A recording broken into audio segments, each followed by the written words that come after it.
여러분 안녕하십니까? 손에 잡히는 보상 이야기의 백주민입니다.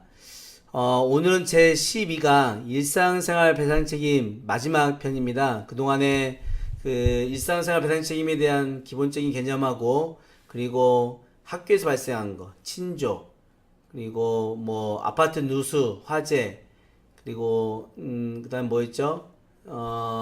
자동차에 관련된 거, 자전거 탈 것들에 대한 거 쭉 이렇게 사례별로 설명을 드렸습니다. 이제 오늘 이제 마지막 그 시간이고요. 기타 카테고리에 담지 못했던 것들을 기타 사례를 가지고 오늘 이제 말씀을 드리고 일상생활 배상책임보험에 대해서는 마무리를 하려고 합니다. 아마 이 강의가 끝나고 나면 앞으로는 이제 그냥 일반적인 사례에 대해서 편안하게 더 얘기할 수 있는 또 좋은 시간들이 많이 기다리고 있을 것 같고요. 일상생활 배상책임보험에 대해서 한 번은 참 깔끔하게 정리를 좀 하고 싶었어요. 그런데 이번에 유튜브 강의를 통해서 정리해서 테마별로 이렇게 강의를 할 수 있게 돼서 굉장히 저도 개인적으로 기쁘게 생각하고요. 여러분들도 재밌게 또 유익하게 잘 들으셨는지 모르겠습니다. 자, 그러면 제 12강 강의를 다시 본격적으로 시작하겠습니다. 일상생활 배상책임보험, 기타 일상생활, 기타 중 발생한 배상책임 사고편. 첫 번째 사진입니다. 축구 중에 발생한 사고인데요. 여러분들 그 운동 중에 그 서로 간에 사건 사고 발생하면 우리 법원에서 입장은 그 운동이 가지고 있는 특징에 따라서 어느 정도 위험이 내포되어 있고, 그리고 운동을 하는 당사자들끼리는 어느 정도의 그 위험을 예견할 수 있는 경우에는 배상책임 성립이 잘 안 됩니다. 예를 들어서 권투하는데 좀 때려가지고 맞았다고 해서 이게 책임져라, 이게 말이 안 되잖아요. 축구나 야구나 그런 경우도 그래요. 그래서 심한 운동일수록 배상책임 성립이 안 되거든요. 그 얘기는 그 서로 좀 다쳐도 서로 물어줘야 될 책임이 없다는 겁니다. 배상책임 보험은, 일배책은 책임이 있을 때 그 책임을 보험회사가 대신해 주는 거잖아요. 그런데 책임이 없으면 일배책 할 수가 없는 거겠죠. 자, 그런데 축구 사고는요, 그 운동 경기 중에 일반적인 뭐 혼자 다쳤거나 또 무리하게 본인이 플레이하다 다친 경우에는 배상책임 성립이 안 되겠지만, 상대의 무리한 반치, 뭐 백태클을 했다든지 아니면 무리하게 뭐 그 달려들어가지고 상해를 입었다든지, 전혀 경기도 아니고 친선 경기인데 너무 무리한 경기를 해서 상해를 입었을 때에는 그에 대해서는 과시 책임이 물 수가 있어요. 우리 법원에 대해서는 그 경우에는 뭐 피해자 50%, 가해자 50% 이렇게 묻는다든지 해서 책임을 묻고 있습니다. 저희 뭐 구체적으로 얘기하면 또 알 수 있으니까 우리 아는 그 집사님이신데요. 청와대 그 경호를 하시는 집사님이세요. 경찰관이신데 그 청와대 경호가 그 101단이 있고 22경호단이 있고 그러더라고요. 101단은 101단대로 경호하는 팀이 있고 22경호단이 있고 하는데, 그분은 이제 그 경호단에 근무하시면서 교회에서 청년들하고 축구를 했어요. 축구를 하면서 본인이 경호를 하니까 얼마나 등치가 좋겠어요. 근데 청년도 등치가 좋았거든요.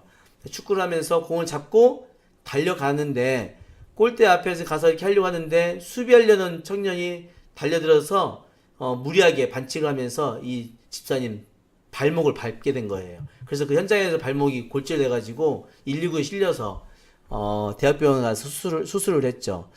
저는 그 사고에 대해서는 잘 몰랐고요. 그냥 교회에서만 보고 있기 때문에 그냥 오가다가 보고, 그리고 다쳤구나라는 정도만 알고 있었는데, 치료 목발 짚고 1개월, 2개월 다니면서 굉장히 고생을 참 많이 하셨던 걸로 기억을 해요.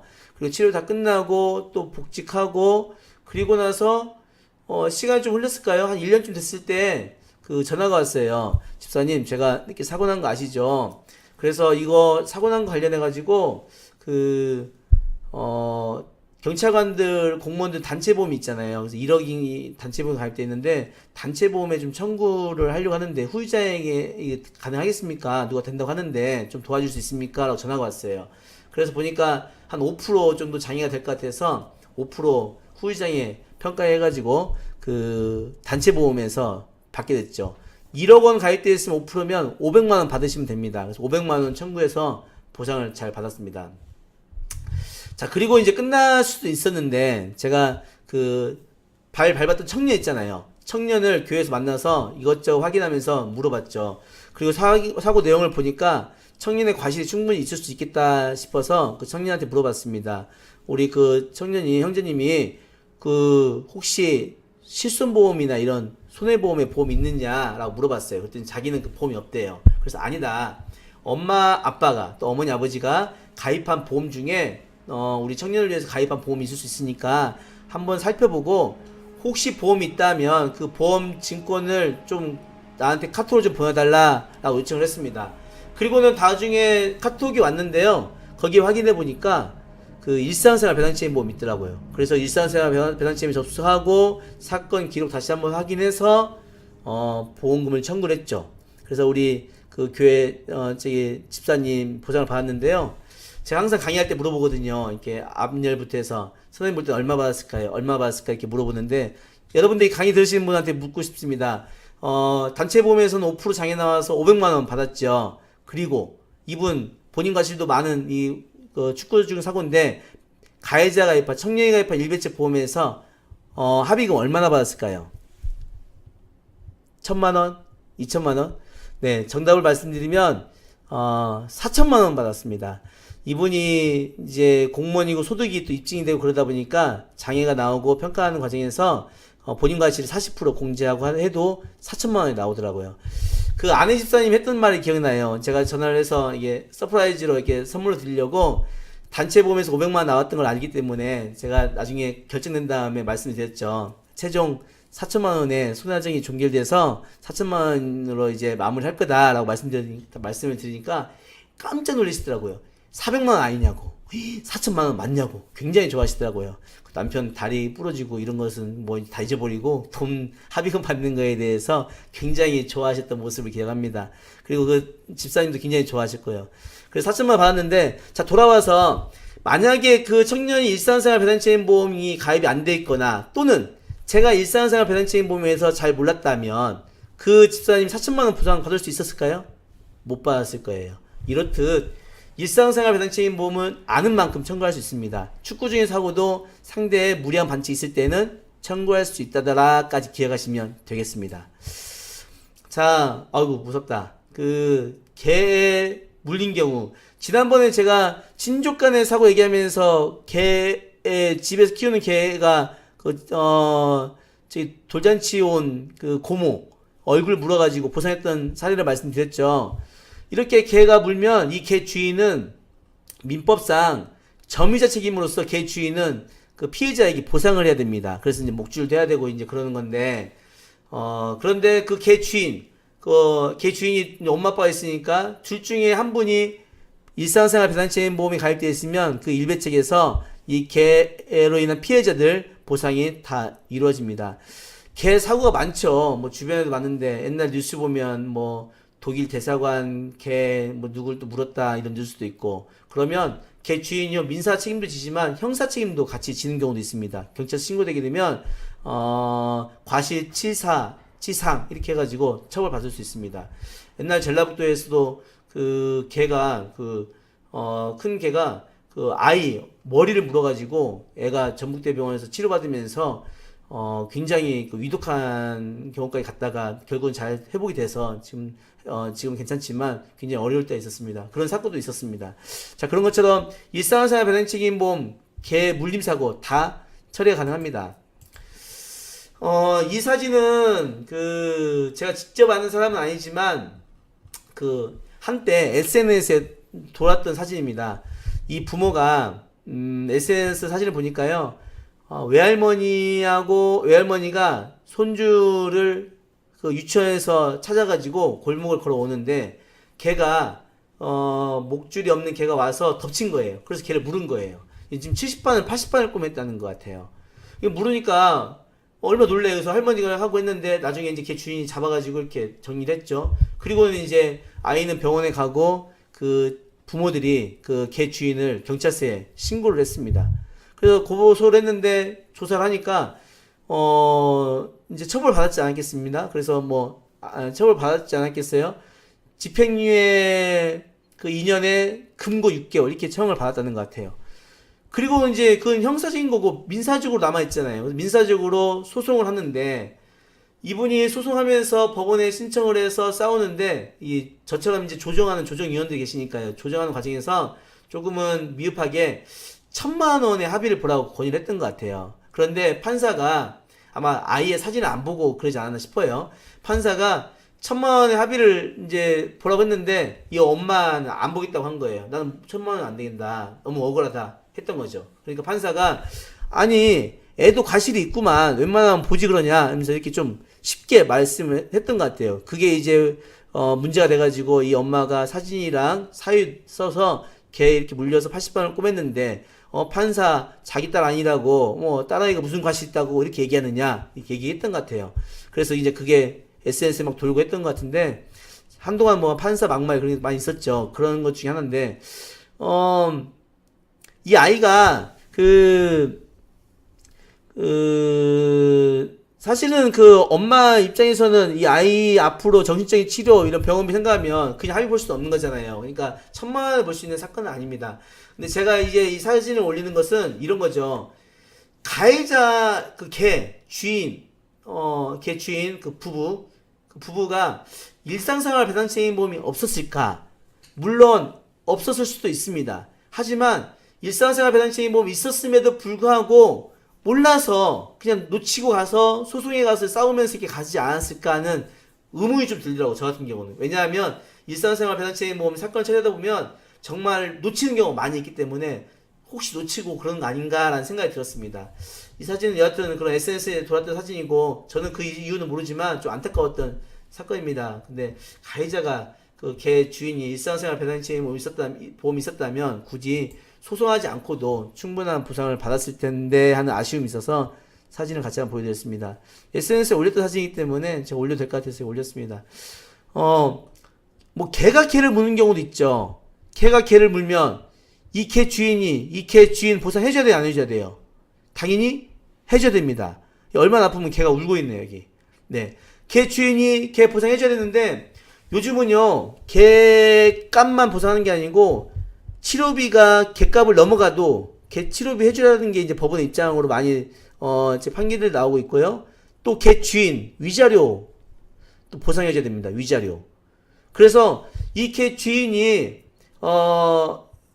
이 개가 죽거나 또는 치료비가 많이 발생했다면 치료비 그리고 개 주인 위자료 또 사망했으면 어떤 뭐 개값 이것을 이 개 주인이 물어줘야 돼요. 그때 이 개 주인이 가입한 일상생활 배상책임보험으로 접수하면 모두 다 물론 자기 부담금 2만원 또는 20만원 있지만 모두 다 1억 원 한도로 보상이 다 가능합니다. 또 이런 경우 있잖아요. 이 개가 그 시골에서 이렇게 놓고 기르다 보면 이 개가 도로에 끼어들어가지고 교통사고 나는 경우가 있어요. 그리고 그 교통사고는 보험회사에서 일단 처리를 해요. 그리고 나서 블랙박스 확인해보니까 개가 있어요. 그리고 그 동네 개 주인을 찾아가지고 나중에 그 개의 과실 막 20-30% 과실이 묻는 경우가 있거든요. 20-30% 과실이 있을 때 그 손해액의 일부를 개 주인에게 구상하는 경우가 있습니다. 그러면 어느 날 갑자기 이 개가 당신 개 맞죠? 하고 연락이 와서 뭐 맞습니다 하니까 그 개로 인해 사고 나서 이런 책임이 있으니 뭐 1,000만 원 물어내십시오. 500만 원 물어내십시오. 이렇게 법원에 구상권 청구가 들어온다고 치면 개 주인 입장에서 얼마나 놀라겠어요. 이 개를 뭐 때려잡을 수도 없고 얼마나 놀라겠어요. 그쵸? 그때도 일상생활 배상책임보험에서 접수하시면 다 해줍니다. 그래서 우리가 일상생활 살면서 일상생활 배상책임보험은 항상 기억하시면 좋을 것 같아요. 사건 사고 날 때마다 꼭 기억하시고 그리고 일상생활 배상책임보험을 설명하지만 아무리 테마를 정해서 설명드려도 하나의 일부분만 설명할 뿐이지 모든 사건을 다 설명드릴 수가 없어요. 왜냐하면 너무 다양하거든요. 제가 지금 설명드리지 못한 일상생활 배상책임보험 사건도 너무 많아요. 그래서 이렇게 되는구나라는 것을 길잡이가 돼서 다른 사건들도 여러분들이 잘 찾아가서 해결하시기를 바라겠습니다. 뭐 해수욕 놀러 갔는데 선글라스가 이게 뭐 50만 원짜리일 수도 있잖아요. 친구가 놀다가 친구가 이렇게 손을 쳐가지고 깨졌다. 그러면 친구의 일배책으로 내 선글라스를 보상받을 수 있다는 거. 이것도 참고하시면 될 것 같고 마지막으로 식당에서 이렇게 뜨거운 음식 나르는데 아이가 뛰어놀면서 이게 쳤어요. 이렇게 살짝. 그래서 이 아이가 좀 얌전하게 있어야 되는데 움직이다가 건드려가지고 이 뜨거운 음식이 이 저기 식당 종업원 또는 주인에게도 이렇게 부어서 화상을 입고 또 손님에게도 이렇게 손해를 끼쳤다고 친다면 그 손해, 그 아이 부모가 보상해줘야 되죠. 그때에도 그 아이의 부모가 가입한 일상생활 배상책임보험 또는 그 아이가 가입한 일상생활 배상책임보험에서 모두 보상이 다 가능합니다. 만약에 종업원이 가다가 실수로 이렇게 화상을 입히면 어떻게 될까요? 이때는요, 종업원이 가입한 일상생활 배상책임보험에서는 안 돼요.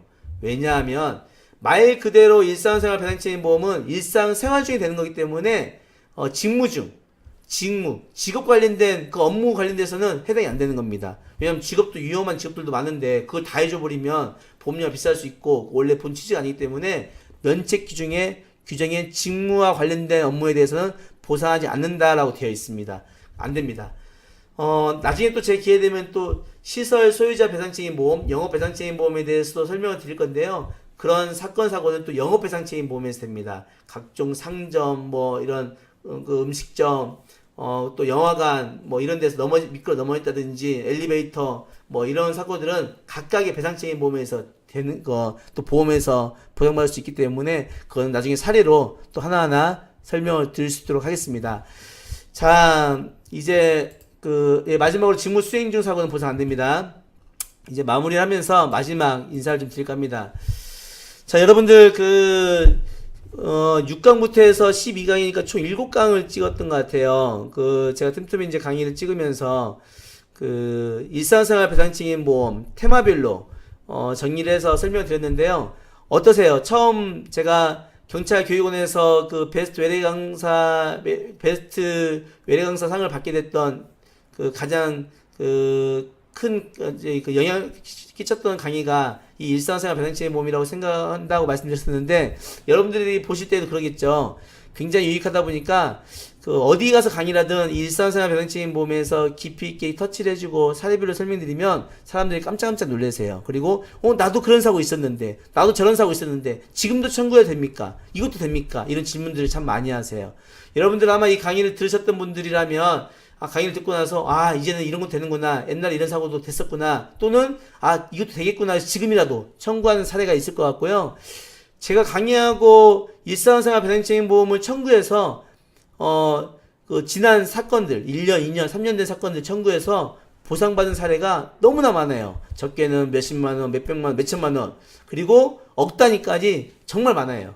그래서 여러분들 일상생활 배상책임보험 저는 아니까 이렇게 찾아가지만 많은 분들이 놓치고 있다는 증거잖아요. 여러분들이 이걸 잘 이해하시고 배워두시면 여러분들이 일상생활 살아가면서 일배책이 든든한 보험이 되고 또 버팀목이 될 거라 생각합니다. 이제 강의 마칠까 합니다.